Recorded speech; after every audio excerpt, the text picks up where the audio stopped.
I'm just going to go through a couple of the apps that I use for tracking my satellites and observing visible satellite passes. The first one I use on the iPhone is this one. It's called Satellite Visibility. The good thing about this one is you can set your locations where you're going to observe from.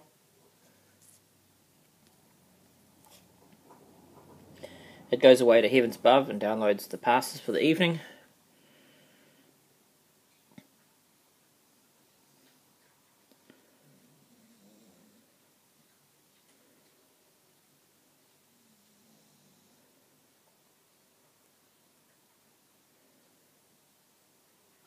I'm going to have a look at Lacrosse 4 tonight.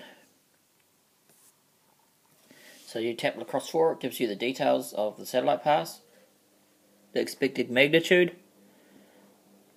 the start time and elevation above the horizon and direction, the maximum elevation time, the maximum elevation the satellite will reach, and its azimuth, the direction, and then the end of the pass details.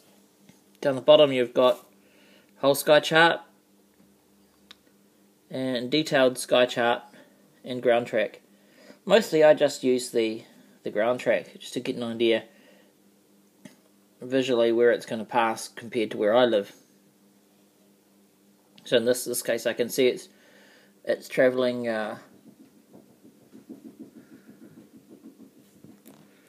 little arrow is a bit hard to see through there. It's travelling from the north west through to the southeast. So once I have my details for the satellite,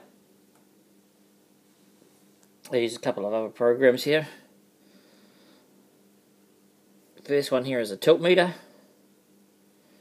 I have to tilt my camera, my Ranger Pro or whatever device I'm using to film the satellite to the right angle. So I place it on top of the unit. Just tilt it back until I get 70 degrees.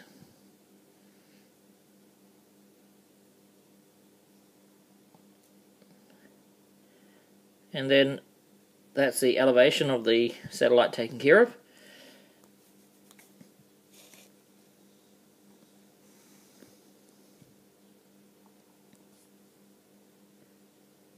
Then I need a bearing, and for that I use the built-in digital compass on the iPhone, and I set mine to true north for more accurate readings. So I'm using true north on my device.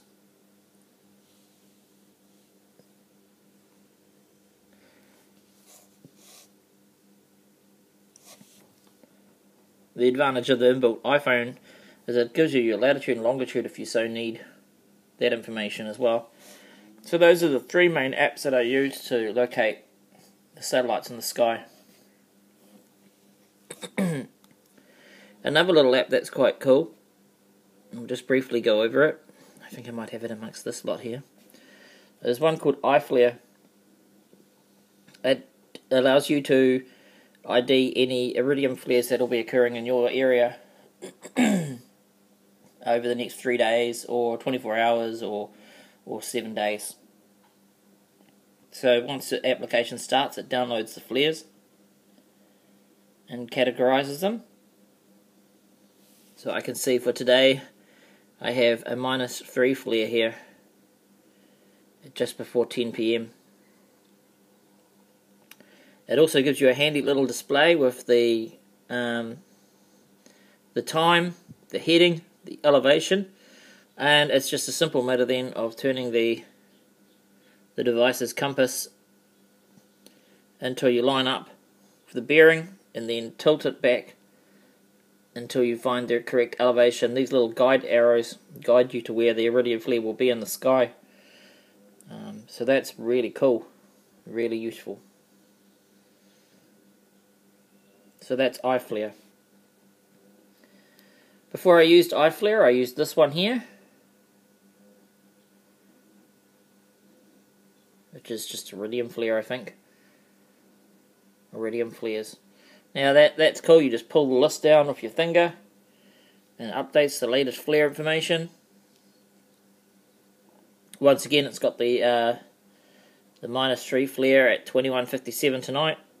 So I tap that one. It has a little compass on it.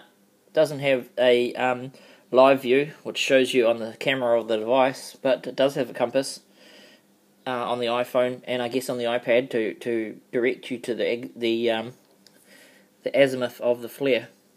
And then you'd just use something like tilt meter to set the camera up for the elevation. So that's Iridium Flare. I do like this little app. I've been using this app for a long time, so I do trust it and do like it. You can now change the scheme of it, which is kind of cool. You couldn't do that before, but you can now change the scheme of it. So that's Iridium Flare, which is different to iFlare, but still a very good app. So now I just have these apps open when I'm out in the field, lining up my Ranger Pro or whatever camera I'm using for observing. I just have my apps open so I can just switch between them if I need to.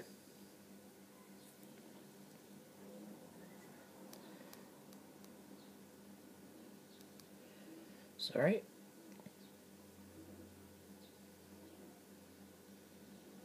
So at a moment's notice I can switch between them. Yeah, and like I say, I generally just put my phone, hold my phone on the top of my device, my scope, night vision scope, and gently tilt the camera tripod back until I find the correct elevation. This is accurate to within about a degree, which is, I'd say about a degree, or maybe even a little bit more accurate. But it does have, it does make a big advantage of getting the right elevation, especially when you've got a scope that only gives you a field of view of about 5 degrees. That has to be reasonably accurately positioned. I'd have to say that the compass on the iPhone, especially after the latest iOS update, is pretty inaccurate. So you definitely want to do your figure of 8 every now and then to recalibrate it.